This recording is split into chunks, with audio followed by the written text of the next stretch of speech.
all, thank you, Urmimala for that wonderful presentation. And I must say I'm in a rather privileged position amongst everybody present here because I have had a chance to read the books. And I must say that this is something I have learned a lot, but I have also enjoyed learning that by reading your books. So what I would like to do as a discussant actually, it may be a better idea if I ask a couple of questions to Urmili to respond to from my reading of the book. First, what I wanted to ask Urmili is that you have laid out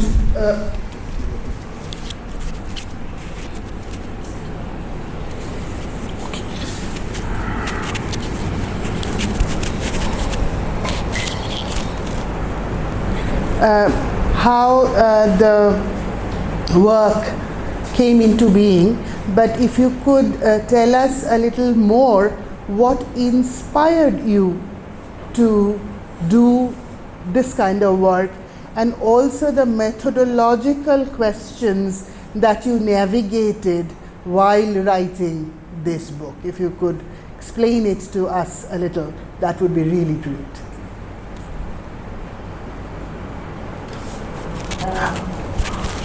So this has been a kind of task that I wanted to undertake for a very long time. But it also becomes a kind of a problem when you are an insider in a system of learning, where you want to then distance yourself to a place where you can look back and comment on that system. And especially when you have somebody who is almost 100 years who is looking over her shoulders about what you are writing. So Urmimala Sarkar was aging at that point of time. She passed away when my book went to press though. So the thing is that I have been a student, as I told you, from the age of 6 for the institution. The thing that I saw when I came to Delhi for the first time, even before I was aware, but when I came to Delhi for the first time, I actually noticed that people smirk when they talk about Uday Shankar. They make a face. They almost kind of say openly that, oh, okay, you have learned Uday Shankar style, okay. So what else did you learn? Then when I say I have learned Kathakali and Manipuri, they are a little better off with me and they talk more normally with me. So I had a question about what this style was. Why was it not a form that was well respected amongst other forms? And where did it disappear, most importantly, in this binary of classical and folk in the Sangeet Natak Academy divisions and the Ministry of Culture divisions and fundings? What happened to this particular dance, where I am hearing one history where he was touring every country for so many years, for so many seasons. He was being staged alongside with all modern dancers like Mary Wigwam, with Martha Graham and Ruth St. Denis, all the big famous names from America and Europe, in same seasons, in same auditoriums. Where does this dance go wrong? And what happened to who trained in the Almora institution that he established for 4 years? And it also led to the people who were practicing dance after that. And I saw that there were people who were building on what they had learned. They were all in love with the past memories of Almora, but nobody was actually questioning or being able to frame what was it that they learned. And then I also tried to talk to many of our fellow students in the school, and this what nobody could answer. The problem is that was where I actually started to dig up what is this form that is no form. What do you learn when you learn to make a dance but not learn the dance itself? What do you claim as your own? What is then the remnant that is remaining even when you leave the dance school and then you perform it? Do you perform the dance that they danced? Is that your dance?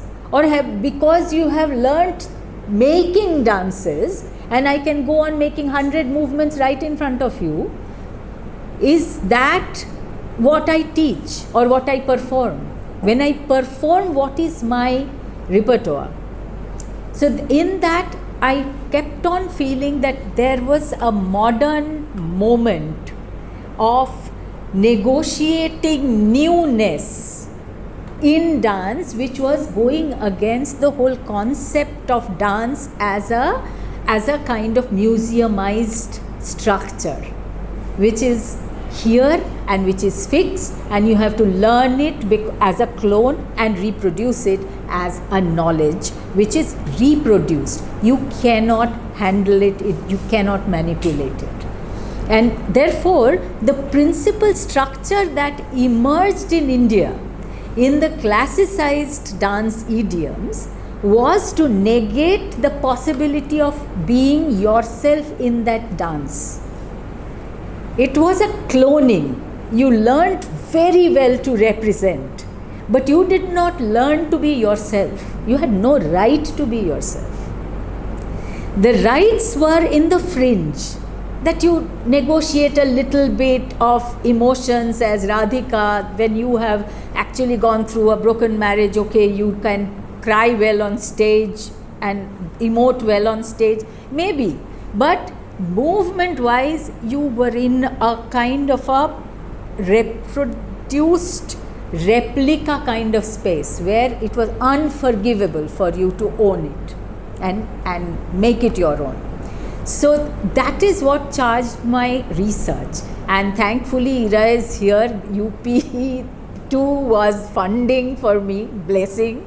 I had my field work through that funding, because otherwise I wouldn't have been able to do this round trip of all over the world in American archives, European archives. Several archives I visited, and I discovered things that were there for Shankar's dance, and also understood how this looking at what made me concerned was that writers and scholars were writing kind of brushing off Shankar as part of history, dance history in India, and that classical and folk binary had a crack. Uday Shankar's dance disappeared through it. Rabindranath Tagore's efforts to create a dance idiom also again went through the crack. The problem then emerged while writing the book is that's the problem, Jay, that you have no way of crystallizing process.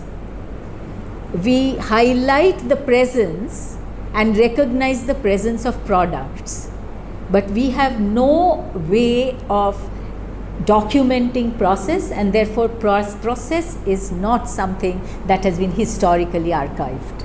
So it has disappeared, and therefore this was a kind of journey to understand the process rather than the products that he has left. Thank you for laying it out so beautifully. And my second question and point is also very kind of connects to that you write in detail about this uneasy relationship between Uday Shankar and the history of Indian dance. And the unease, what I want to kind of point out also is that, and I don't want to use the word fusion, I know how you dislike it. So I would say that the complex relationship that Oriental dance and creative dance share in the way Uday Shankar processes his dance making. So this uneasy relationship and the complex relationship, if you could give us a little more detail on the contours of this unease, that would be really, really helpful. So I actually see him as an accidental trespasser almost, like getting into a garden space where he had no idea where he was going. And he performed without having any idea about what was dance. He stood there very awkward in all photographs with Anna Pavlova, holding the flute, pretending to hold the flute, but completely wrongly. His hand gestures were wrong, his standing was awkward. He was really, it feels like, oh gosh, I don't want to see this. It's almost like that. But from there on, he created a kind of artistic, he almost shaped and sketched and created and sculpted the movements that he was later using, and also using the logic of making movements. So from where to where would the head go? How much of an arc would be enough and where it would look too much? All these kinds of small steps, rehearsing with walks, hours and hours of rehearsal with walks, was what he, and then you will simply see in the film just a walk up the stairs. But in that process, the ghagra, the long skirt, is kicked in a manner without showing the feet doing the kicking. So there is a kick of the ghagra in every step that the women are taking. So those small kinds of etchings were important, became important to him. How it started was that he was in a space where he had to survive. He was doing cabaret. After Anna Pavlova let him go, he was back to trying to earn a living. He had left the art school. He was doing a cabaret. He was a cabaret performer in a Paris nightclub. And every night he would go for dancing. And there he would be slowly, because he couldn't eat well, because he had no money, he was actually losing weight. So one day the owner of that space told him, please don't come again, my people, the people who come here are feeling uneasy seeing your body. You are so thin, it's uneasy seeing your body. He actually had no warm clothes. He had to wear newspapers under his clothes, under one coat that he had. So from there he was desperate. This is sheer desperation, Malarika. It's like survival. So he was learning, he was negotiating with other nightclub dancers, he was negotiating with women who were of very different kinds of spaces, but he had an astute sense by then, because he had learned to travel and perform with Anna Pavlova. He had an astute sense of stagecraft, of what works on stage, and he constantly tried to grow on that. That's the stage that he was in when he met Alice Bonner. With Alice Bonner, he took on one whole year of going around India, 1930. And 1930 was the time when Kala Mandalam was opening. It was a wonderful time of institution opening in India. So many institutions, Kala Kshetra, Kala Mandalam, everything was opening in the 30s. And his idea about dance changed with seeing Kathakali, the way in which the body was prepared. His idea was enriched by seeing Manipuri. So what he tried to do on stage, even after that, and what he was learning were two different things. He was learning the dance styles and he was keen to learn. Though he was taken as this outsider, the imposter, the other and whatnot. But on the other hand, on stage he knew that he had to perform this oriental masculinity, which was the brown body of the stranger, but the romantic kind of slightly exotic other, and he carefully curated that. And I say this because he actually very carefully imagined what would capture the imagination of the woman who is sitting in the as audience, and they really kind of absorbed this as the Oriental fantasy, because once after dancing, he was dancing time and again. There were encore after encore after encore. When he wanted to stop, he said, now I can't go anymore. So he just went front stage and said, thank you. The women, it seems, said, oh, he talks. So you understand that he could understand that this would sell. This would be my, my bread and butter. But in dance, he was trying to develop something else. And that opportunity came when he was in Dartington Hall with Michael Chekhov, Anton Chekhov's brother, where he shared the studio for a while. And there he actually became a more mature kind of a person who was imagining his institution.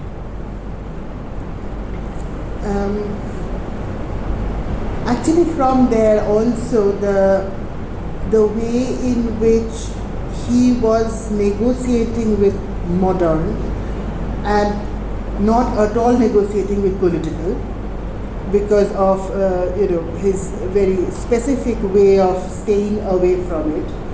But as you also mentioned, that this is a very politically volatile time, the socio-political processes, interwar period, and then the Second World War comes and Indian independence comes. So, but he, as you were just also explaining the way he's performing the Oriental masculinity, how is he thinking, or is there any trace one can find about nationalism?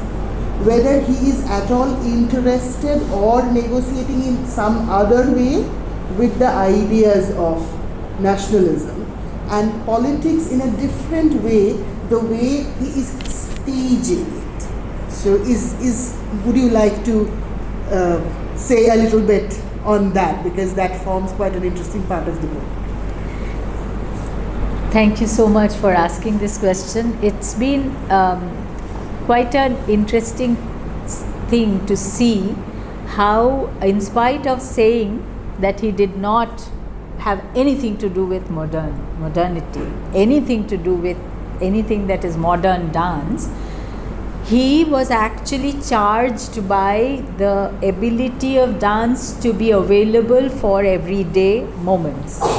And his film text was based on that moment of pre-independence kind of framing of the policies, and his disillusionment from the lack of funding and the constant negation of his efforts of fundraising that he faced. And in Kalpana, you actually see this text in a very raw fashion. It's not always very well processed, but he actually shows things like, he's invited by one of the troop members to go and attend a party, and she says that, there will be a lot of moneyed people. Let's go there and we'll ask for funds, and people will understand because they like your dance. They all come for your dance. So he goes, and then he is sitting there, and they are drinking, and they are talking about the famine and people dying. Oh my God, my heart breaks, and over whiskey glasses and all that. He has no finesse, neither experience nor finesse, I guess, about making a kind of a really good script. But he has put in everything that angers him in this kind of a space where the nation already has this binary of the have and the have not. The people who are, already celebrating a certain kind of status, whereas there is famine going on everywhere. And he's actually looking at education, like you saw there. There is a kind of sequence on the old and the young values clashing. There is a sequence on the way in which people at the princely states, the place of the princely states and how they were being managed, how their kings or these landlords behaved with the other people, how the way in which the policies never look at cultural growth, it just looks like at museumization. These kinds of stuff he was commenting on constantly, and it's not as if he has not selected such kinds of topics for his later performances, but it is always unfinished narrative. It is not a mature narrative. It is as if he is just picking up many things and putting together in a kind of nervous effort to make available everything that he feels he has to comment on, because he was already a very disillusioned man in terms of having had to close his institute, whereas other institutes all got government funding and recognition, and the government takeover was happening with Kalakshetra and Kalamandalam and many Kathak Kendra. So this kind of binary you see, and Kalpana is a movie where fortunately we see this dilemma, as a person who is looking at the nation. He projects constantly from the very beginning. He is constantly saying that everything I do is going to be Indian in nature. You see a very strange thing that Abanindranath Tagore and Rabindranath Tagore have gone to see his show in 1931 when he is performing for the first time in India. And Abanindranath writes that when I saw that a male dancer is coming from abroad and dancing something here, I was prepared for an evening full of rubbish.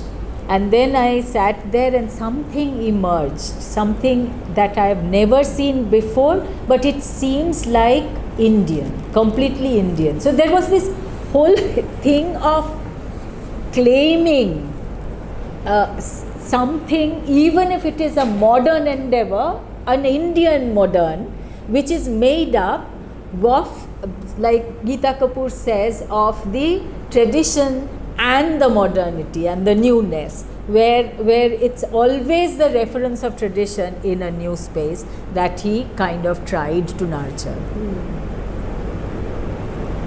Yes, and as we know that Satyajit Ray said that Kalpana is probably the only Indian modern film that came in the 1940s. So whether he liked it or not, Shankar was doing Indian modern in his own ways. So just, in a way, we would like to open it up to the audience also to ask questions to Urmidi. Urmidi, would you like now to